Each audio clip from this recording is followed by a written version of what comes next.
आप देख रहे हैं इंडिया टाउन न्यूज, भारत की बात। नमस्कार, आप देख रहे हैं इंडिया टाउन न्यूज और मैं हूं आपके साथ कमर गौस। बात करते हैं पूर्व मुख्यमंत्री भूपेश बघेल को सुप्रीम कोर्ट से लगे झटके की। आपको बता दें कि सुप्रीम कोर्ट से छत्तीसगढ़ के पूर्व मुख्यमंत्री भूपेश बघेल को बड़ा झटका लगा है। मनी लॉन्ड्रिंग कानून के एक प्रावधान को चुनौती देने वाली उनकी याचिका सुप्रीम कोर्ट ने सिरे से खारिज कर दी है। कोर्ट ने साफ कहा है कि कानून में कोई खामी नहीं है, बल्कि दिक्कत उसके क्रियान्वयन में है।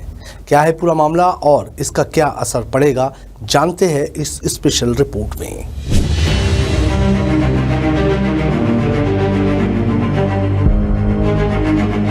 छत्तीसगढ़ के पूर्व मुख्यमंत्री और वरिष्ठ कांग्रेस नेता भूपेश बघेल ने प्रवर्तन निदेशालय यानी कि ईडी की जांच प्रक्रिया और मनी लॉन्ड्रिंग कानून की धारा 44 के खिलाफ सुप्रीम कोर्ट में याचिका दाखिल की थी। उनका आरोप था कि ईडी इस प्रावधान का दुरुपयोग करते हुए एक ही मामले में कई बार अलग अलग शिकायतें दर्ज करती है, जिससे ट्रायल में देरी होती है और आरोपी को निष्पक्ष सुनवाई का अधिकार नहीं मिल पाता।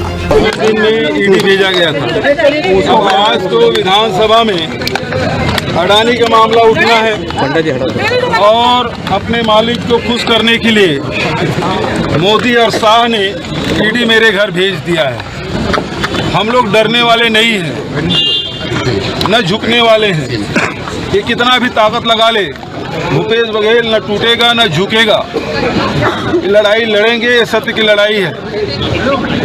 पूरे देश में विपक्ष के नेताओं को ये टारगेट करके रखे हैं, दबाने की कोशिश, तोड़ने की कोशिश, प्रजातंत्र की हत्या करने की कोशिश इन एजेंसियों के माध्यम से।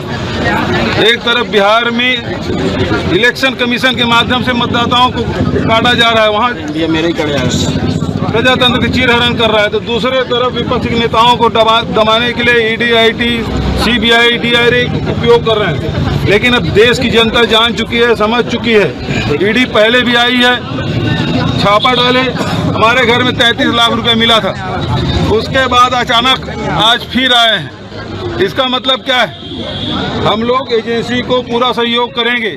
इनको विश्वास हो ना हो, हमको लोकतंत्र में विश्वास है। लेकिन सुप्रीम कोर्ट की 2 जजों की बेंच, जस्टिस जॉय माल्या बागीची और जस्टिस सूर्यकांत ने स्पष्ट कर दिया कि पीएमएलए की धारा 44 में कोई संवैधानिक खामी नहीं है।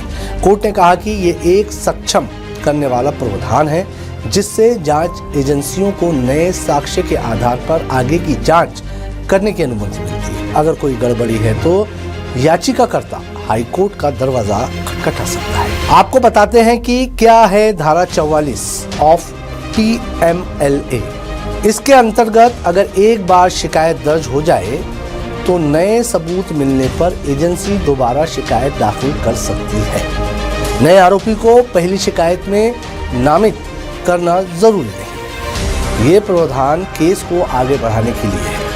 भूपेश बघेल की ओर से वरिष्ठ अधिवक्ता कपिल सिब्बल और मुकुल रोहतगी ने दलील दी है कि इस प्रावधान से ईडी कोर्ट की अनुमति के बिना नई शिकायत दर्ज कर लेती है और इससे डिफॉल्ट बेल का अधिकार भी प्रभावित होता है।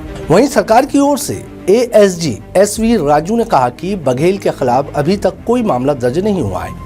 इस पर सुप्रीम कोर्ट ने सवाल किया कि अगर ऐसा है तो इसे रिकॉर्ड पर क्यों नहीं लाया गया। पीएमएलए की धारा 44 का उद्देश्य है कि जांच बाधित न हो, लेकिन अगर इसे लगातार केस को खींचने के लिए इस्तेमाल किया जाए तो ये अधिकारों का उल्लंघन बन सकता है। सुप्रीम कोर्ट का फैसला संतुलन बनाए रखने की कोशिश करता है। भूपेश बघेल की याचिका में सिर्फ कानून को चुनौती नहीं दी गई थी, बल्कि उनके खिलाफ चल रहे कई मामलों में अंतिम राहत की मांग भी की गई थी। इनमें शामिल है कोल घोटाला, शराब घोटाला, Mahadev betting app, custom milling और जिला खनिज निधि यानी डीएमएफ घोटाले से जुड़े केस। सुप्रीम कोर्ट ने इन सभी मामलों में किसी भी तरह की राहत देने से इनकार करते हुए कहा है कि इसके लिए याचिकाकर्ता संबंधित हाई कोर्ट में अपील कर सकता है। इसी सुनवाई के दौरान भूपेश बघेल के बेटे चैतन्य बघेल की याचिका पर भी सुनवाई हुई, जिस पर उन्होंने अपनी गिरफ्तारी पर रोक और अंतरिम जमानत की मांग की थी। सुप्रीम कोर्ट ने इस याचिका को भी हाई कोर्ट के पास भेज दिया।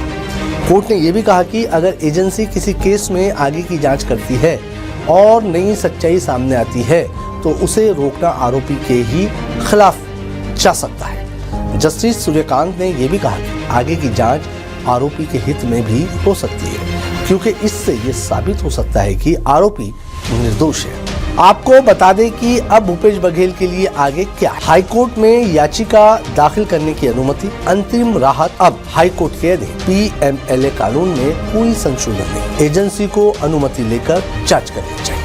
तो सुप्रीम कोर्ट ने साफ कर दिया है कि मनी लॉन्ड्रिंग कानून में दी गई शक्तियां कानून के अनुरूप है, लेकिन अगर उनके पालन में कोई खामी है तो उसका हल अदालत से ही मिलेगा। भूपेश बघेल को अब राहत के लिए हाईकोर्ट का दरवाजा खटखटाना होगा। आज की हमारी इस खास रिपोर्ट में फिलहाल इतना ही। मुझे दीजिए इजाजत और आप देखते रहिए इंडिया टाउन न्यूज, भारत की बात। नमस्कार।